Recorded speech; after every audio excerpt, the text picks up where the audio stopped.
bonsoir. Bonsoir. Jean-Michel Frodon, vous êtes tellement connu en Iran que ce n'est pas nécessaire de refaire une introduction sur vous. Ancien rédacteur en chef de Cahiers de cinéma, vous étiez un des critiques de films qui a fait connaître le cinéma iranien en France spécialement et puis en Europe. Depuis 8 ans, vous avez un site de critique de films. On vous voit quasiment tous les ans, non pas seulement pendant le festival, mais aussi pendant d'autres événements culturels concernant l'Iran. Je voudrais vous demander comment vous pouvez analyser cette évolution du cinéma iranien depuis la première fois que vous avez pu le découvrir à travers Où est la maison de mon ami jusqu'à aujourd'hui. Il y a à la fois la découverte pour nous du cinéma iranien avant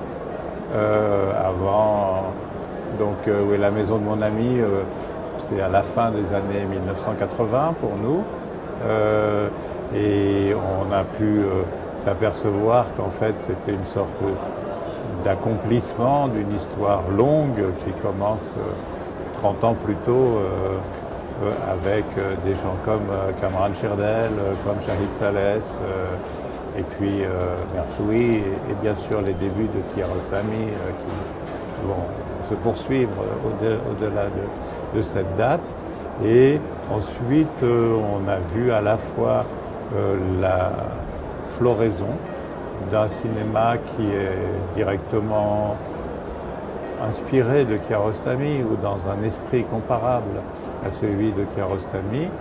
Et puis maintenant, depuis une période plus récente, on voit aussi d'autres films iraniens différents qui peut-être vont agrandir, élargir la palette des artistes du cinéma iranien aussi pour que nous la découvrions en France et en Europe. On a eu une interview ensemble la première année où le festival de Fajr national et international se sont séparés. Je me souviens très bien que vous n'étiez pas très convaincu par cette séparation. Je voudrais savoir, est-ce que votre avis a changé sur cette division? Non, c'est le festival qui a changé. Et donc maintenant, je ne suis plus content parce qu'il y a plus de films iraniens. Moi, je viens en Iran pour voir les films iraniens, les films étrangers que montre Fajr international. Et c'est très bien entendu, de le montrer pour le public iranien. Mais pour quelqu'un comme moi, qui va dans beaucoup de festivals dans le monde entier, et qui vit en plus dans un pays où beaucoup de films du monde entier sont distribués dans les cinémas. Ce qui m'intéressait à Fajr, c'était la découverte des nouveaux films iraniens. Ça, c'est en partie toujours ce qui a lieu à Fajr national, celui auquel je ne viens pas, où on n'a pas la possibilité de venir et où d'ailleurs les films sont montrés sans sous-titres. Donc je ne pourrais pas les voir, même si je venais au mois de février. Effectivement, maintenant, en fait, ils ont aussi des projections dans le marché. Et cette année, par exemple, ils ont montré 20 films en plus de Fajr national. Du coup, il y a une réponse favorable à votre critique. Exactement. Donc, je suis très reconnaissant et très content que ça soit cette évolution. Il me semble qu'il y a de plus en plus de films iraniens dans la sélection de Fajr international, et c'est très bien parce que pour tous les invités étrangers, tous les visiteurs, les critiques, mais aussi les distributeurs, les programmateurs de festivals, c'est l'occasion de découvrir le cinéma iranien récent et, si possible, de le faire connaître dans le reste du monde. Dans la mesure où l'Internet se développe de plus en plus, les jeunes lisent de moins en moins la presse papier. Comment vous le vivez? Moi, je le vis très bien. Je suis très content de beaucoup de choses qui se passent. Tout le monde aime beaucoup dire que c'était mieux avant et qu'il n'y a que des catastrophes et que des choses affreuses qui sont en train de se passer.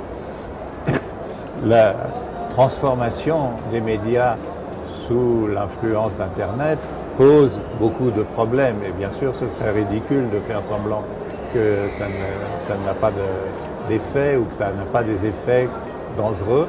En particulier, ça rend quelque chose de difficile qui est de gagner sa vie comme critique. Mais ça ne rend pas difficile le fait de faire de la critique. Et aujourd'hui, grâce à Internet, il y a beaucoup de jeunes critiques bénévoles qui font un vrai travail critique. Je ne parle pas des gens qui vont sur les chats ou des choses comme ça pour dire le film est raté ou le film est génial ou j'adore l'actrice. Je parle de gens qui travaillent, qui écrivent des textes assez longs avec du savoir, avec de la connaissance, un vrai travail de critique. Souvent des gens très jeunes qui ajoutent quelquefois des choses qu'on ne pouvait pas mettre dans les journaux, des extraits de films, du son, des éléments qu'Internet rend aussi plus accessibles que la critique classique. On a même un phénomène étonnant, inattendu, c'est qu'il y a des jeunes gens individuellement qui font ça et ils se réunissent, ils font une revue en ligne, une revue avec une rédaction qui discute, etc. Et on a vu plusieurs fois que finalement ils font aussi une revue papier. Ils recréent une nouvelle revue papier qui est née depuis l'Internet. Et donc Internet redonne naissance aussi à des revues imprimées sur papier. Vous avez pu voir des films ou pas encore? Vous venez juste d'arriver. Cette année, ici, je n'ai vu qu'un seul film que j'ai rattrapé à la vidéothèque du festival, qui est un film de Kamal Tabrizi qui a déjà 3 ans, mais que je n'avais pas vu, donc je suis très content de l'avoir vu, c'est très intéressant, qui s'appelle Mina's Option en anglais. Mais je viens juste d'arriver, donc peut-être que dans 4 jours, je pourrai vous dire plus sur les films d'ici, mais pas pour l'instant. Je vous remercie. Merci à vous. Bonne soirée, bon festival. شما میتونید در یوتیوب با زدن دکمه سابسکرایب صفحه دید آرت رو دنبال کنید. مصاحبه‌های اختصاصی با هنرمندان و ویدیوهای بیشتر در یوتیوب ما.